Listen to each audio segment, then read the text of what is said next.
గంజాయితో పట్టుబడితే ఏడాది వరకు జైల్లోనే. రోడ్డుపై బరితెగిస్తే పీడీ యాక్ట్, ఆస్తుల సీజ్. డ్రంక్ అండ్ డ్రైవ్ చేసిన శిక్ష అనుభవించాల్సిందే. అమ్మాయిల జోలికేస్తే అంతే సంగతి. శాంతి భద్రతల పరిరక్షణే ధ్యేయంగా పనిచేస్తున్న విజయనగరం పోలీసులు రౌడీ షీటర్లపై ఉక్కుపాదం మోపుతున్నారు. ఎస్పీ దామోదర్ నేరుగా రంగంలోకి దిగుతున్నారు. సమస్యాత్మక ప్రాంతాలను సందర్శించి ఆకతాయిలు ఆట కట్టిస్తున్నారు. లా అండ్ ఆర్డర్కు విఘాతం కలిగిస్తే సహించేది లేదంటున్న ఎస్పీ దామోదర్తో మా ప్రతినిధి కనకారావు ముఖాముఖి.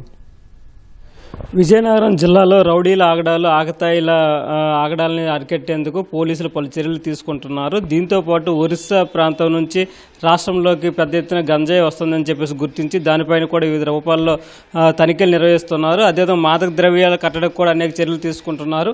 సమస్యాత్మక ప్రాంతాలు ఎక్కడ ఉన్నాయో వాటన్నిటి కూడా సందర్శించి డైరెక్ట్గా ఎస్పీ గారే ఆ ప్రాంతాల్లోకి వెళ్ళి చూసి వాళ్ళందరితో కూడా కౌన్సిలింగ్ ఇవ్వడం, వాళ్ళతో మాట్లాడడం, స్థానికులకు భరోసా కల్పించడం ఇలాంటి కార్యక్రమాలు చేస్తున్నారు. ఇదే అంశానికి సంబంధించి మరిన్ని విషయాలు మాట్లాడేందుకు మనకి విజయనగరం జిల్లా ఎస్పీ దామోదర్ గారు ఉన్నారు. అన్నడే మరిన్ని విషయాలు తెలుసుకుందాం. సార్ చెప్పండి, ప్రధానంగా జిల్లాలో ఆకతాయిల కట్టడి కానీ రౌడీ చర్యల కట్టడి, ఆగడాల కట్టడికి ఎలాంటి చర్యలు తీసుకుంటారు? కొన్ని ఏరియాస్ డిస్టిక్లో విజయనగరం టౌన్, రాజాం, అలాగే బొబ్బిలి కొన్ని ప్రాంతాల్లో కూడా కొన్ని ఏరియాల్లో ఏరియా వైజ్ కొన్ని ఇబ్బందులు ఉన్నాయి ఉండేటివి. అలాంటివి అన్నీ కూడా ఐడెంటిఫై చేసి అక్కడ ఉన్నటువంటి వాళ్ళకి మనం పోలీసు కౌన్సిలింగ్ నిర్వహించాం.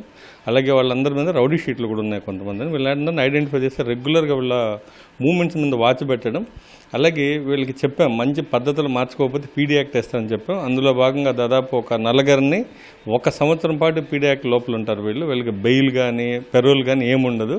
అలాగే ఇప్పటికీ లాస్ట్ 1 మంత్లో ఒక 3 పంపడం జరిగింది. అలాగే వీళ్ళందరికీ కూడా వాళ్ళ పేరెంట్స్కి అలాగే కాలనీలో ఉన్న వాళ్ళందరికీ కూడా కౌన్సిలింగ్ ఇవ్వడం జరిగింది. ఇంకా నెక్స్ట్ ఎవరన్నా ఇటువంటి రౌడీ విషయాలకి పాల్పడడం కానివ్వండి, అలాగే రోడ్లు వెళ్తున్నటువంటి వాళ్ళని ఇబ్బందులు గురి చేయడం, ఆ కాలనీలు గుంపులు కూర్చొని ఉమెన్ని కామెంట్ చేయడం, ఇలాంటివి చేస్తే వీళ్ళకి నెక్స్ట్ ఐడెంటిఫై చేస్తే వీళ్ళందరి మీద కూడా పీడీ యాక్ట్ వేసి మనం దాదాపు 1 year లోపల ఉంచుతాం. సో ఈ ఆగడాలన్నీ కూడా ఆగిపోయాయి. ఇప్పుడంతా ప్రశాంతంగా ఉంది.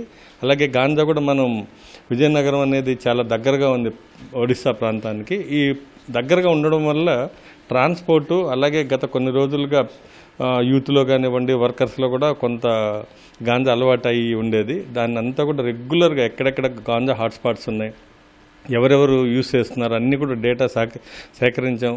వీళ్ళందరినీ కూడా పిలిచి కౌన్సిలింగ్, వాళ్ళ పేరెంట్స్ని అందరి ద్వారా కౌన్సిలింగ్ చేసాం. వాళ్ళ యొక్క మూమెంట్స్ రెగ్యులర్గా వాచ్ చేయడం వల్ల, అలాగే ఈ గాంజా ఎవరు సప్లై చేస్తారో వీళ్ళందరి మీద కూడా కేసులు కట్టి లోపలేసాం. దాదాపు 17 మందిని ఐడెంటిఫై చేసాం. దీంట్లో పిట్ NDPS అనేసి ఒక యాక్ట్ ప్రకారం దాదాపు ఇప్పటికి 10 మందిని 1 year లోపల ఉండే విధంగా గత 4-5 monthsలో ఒక 10 మందిని లోపల వేయడం జరిగింది. వీళ్ళందరూ కూడా వైజాగ్ సెంట్రల్ జైల్లో ఉన్నారు. దాదాపు 1 year ఉంటారు.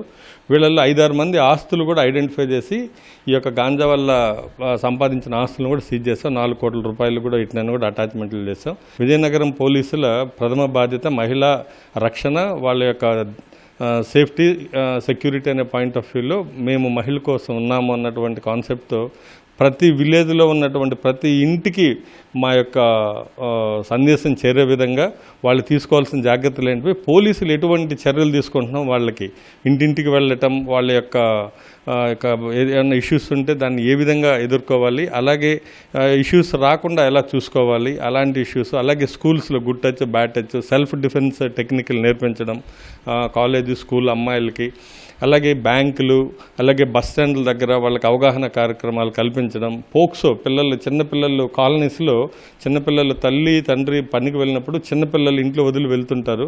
వాళ్ళ మీద పోక్సో కేసులు జరుగుతున్నాయి. అంటే 18 సంవత్సరాల లోపల ఉన్నటువంటి పిల్లల మీద అఘాయిత్యం చేయడం అని పోక్సో కేసెస్ అంటారు. వీళ్ళందరూ కూడా ఐడెంటిఫై చేసి దాదాపు ఒక 8-9 monthsలో 25 మెంబర్స్కి జీవిత ఖైదు పడే విధంగా మనం అన్ని కేసులు అన్నీ కూడా రిజిస్టర్ చేసి ఛార్జ్షీట్లు వేసి కోర్టు ద్వారా తీసుకున్నాం. కఠిన కారాగార శిక్షలు, వాళ్ళకి జీవితకాలం జైల్లో ఉండే విధంగా దాదాపు 25 మందికి ఈ యొక్క 9-10 నెలల్లోనే మనము ఎంతో మార్పు తీసుకొని రాగలిగాం. ఇవన్నీ కూడా సమాజంలోకి పంపుతున్నాం, ఇలా చేస్తే ఇలాంటి శిక్షలు ఉంటాయని. సో అవేర్నెస్ క్రియేట్ చేయడం వల్ల చాలామంది భయపడుతున్నారు. అలాగే డ్రంక్ అండ్ డ్రైవ్ కూడా చాలామంది చేస్తున్నారు. దాదాపు 200 మందిని మనం అవేర్నెస్ ఎక్కువ మందికి క్రియేట్ చేస్తున్నాం ఈ డ్రంక్ అండ్ డ్రైవ్ చేయొద్దని. బట్ హెల్మెట్ లేకుండా అలాగే సరైన పత్రాలు లేకుండా వీళ్ళందరినీ కూడా కొంచెం కౌన్సిలింగ్ చేసి వదిలిపెడుతున్నా, నెక్స్ట్ టైం జరగకుండా. కానీ డ్రింక్ చేసి డ్రైవ్ చేసే వాళ్ళని మాత్రం వదలకుండా వీళ్ళని ఇప్పటి వరకు గత ఒక 6 monthsలో 200 మెంబర్స్ని జైలు పంపడం వల్ల చాలా వరకు తగ్గిందని చెప్పుకోవచ్చు. విజయనగరం జిల్లాలో శాంతి భద్రతల పట్ల అన్ని యాంగిల్లో, అలాగే సోషల్ మీడియా కేసెస్, అలాగే సైబర్ క్రైమ్ పట్ల ప్రజలకు అవగాహన కల్పించే విధంగా ఒక యాక్షన్ ప్లాన్ తీసుకొని, అలాగే ప్రతి విలేజ్కి వెళ్ళే విధంగా పోలీసుని ఒక స్పెషల్ డ్రైవ్ పెట్టుకొని గత 10 రోజుల నుంచి ఎక్కడైనా సరే 10 మంది కనపడితే నిలబడి వాళ్ళకి ఒక 5-6 అంశాల మీద అవగాహన ఇచ్చే విధంగా మొదట గాంజా, 2 ఉమెన్ సేఫ్టీ, 3 హెల్మెట్, అలాగే రోడ్డు భద్రత పాటించడం, సైబర్ క్రైము, డిఫరెంట్ దొంగతనాలు జరగకుండా ఎలాంటి ప్రికాషన్ తీసుకోవాలా, ఈ అన్నిటి మీద వాళ్ళకి అవగాహన కల్పిస్తున్నాం.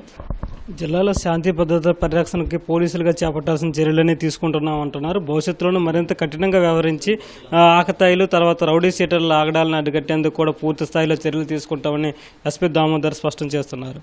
కిరణ్ నాగేశ్వరరావుతో కనకారావు, ఈటీవీ న్యూస్, విజయనగరం నుంచి.